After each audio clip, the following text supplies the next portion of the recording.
What if I told you you could build Arduino, ESP32 and STM32 projects without owning a single piece of hardware?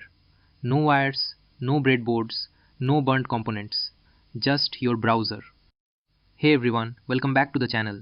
If you're into embedded systems, ESP32, Arduino or IoT prototyping, you're going to love this tool. Today we are exploring Wokwi, one of the most powerful online microcontroller simulators available right now. Wokwi is a browser-based simulator that lets you design, code, and test embedded systems projects online. It supports popular boards like Arduino Uno, ESP32, STM32, Raspberry Pi Pico, and more. The best part? You get real firmware execution, meaning your actual Arduino or ESP IDF code runs inside the simulator. Whether you are a beginner learning Arduino or a professional testing ESP32 peripherals, Wokwi saves time, money, and disk space. Let's create our first project in Wokwi. We will go to My Projects and create a new project.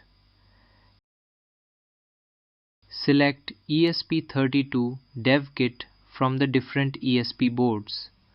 We will select Arduino. There is also option for MicroPython and ESP IDF, but let's go for Arduino. As we can see, there is a text editor on the left and simulator window on the right.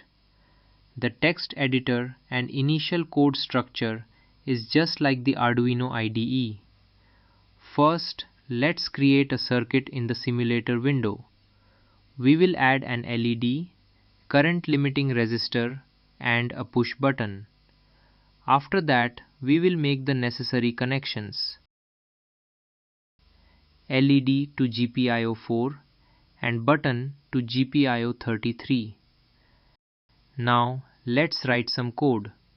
We will set LED pin to output and button pin to input. We will turn on the LED when button is pressed and turn off when released. Now let's save the project and run the simulation. The simulation might take some time to compile and to run, depending upon the load on the server. Okay, so the code has compiled, but we are having some trouble with the button as I have connected the pull-up wrong. Let's fix that. But let's add a OLED also. Connect OLED VCC to 3.3 volts and ground to ground. Connect SCL to GPIO 21 and SDA to GPIO 22. Now we have to install a few libraries just like Arduino IDE. Search for Adafruit SSD 1306 and select. Also search for Adafruit GFX and select. Let's update the code.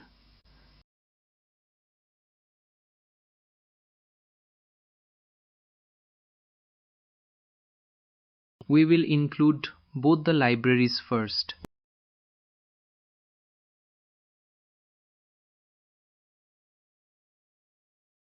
Now define screen width 128p and screen height 64p.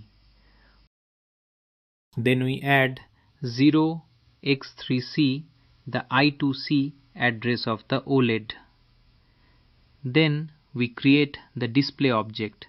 Here we are telling the library the screen dimensions, that we are using the default I2C bus called wire, and that we are not using a reset pin, which is why we pass -1.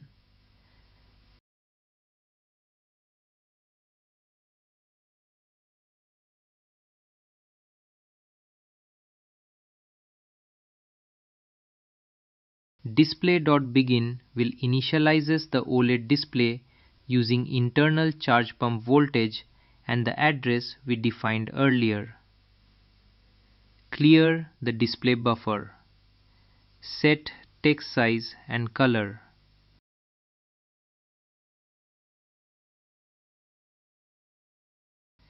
Display press every time button is pressed. Let's run the simulation. Code compiles and runs, but nothing is displayed on OLED. Maybe it's because I forgot to add wire.begin. This starts I2C communication using GTIO21 as SDA and GPIO22 as SCL. Now it compiles and runs.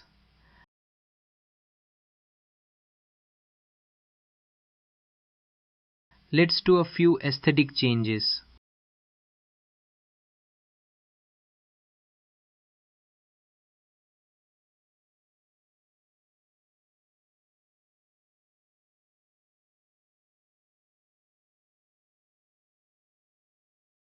And we are done.